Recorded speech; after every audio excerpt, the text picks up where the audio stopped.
guys, kung gusto nyo mag-ganitong mukha, tuturuan ko kayo.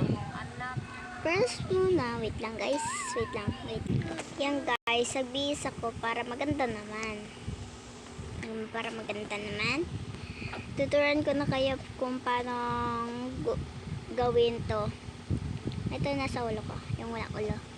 Okay, first muna. Diba pupunta kayo dito. Tapos may nakita kayong ulo nito. Katabi nito. Bayan mo parang kumukulog. Ayan mo parang airplane. Bayan, ayan, tumigil na. Ito guys, yan. Ayan o. Naka-check lang. Ayan guys, bye-bye. Ayun lang. And bye-bye. Okay, napaturo ko na sa inyo And bye-bye.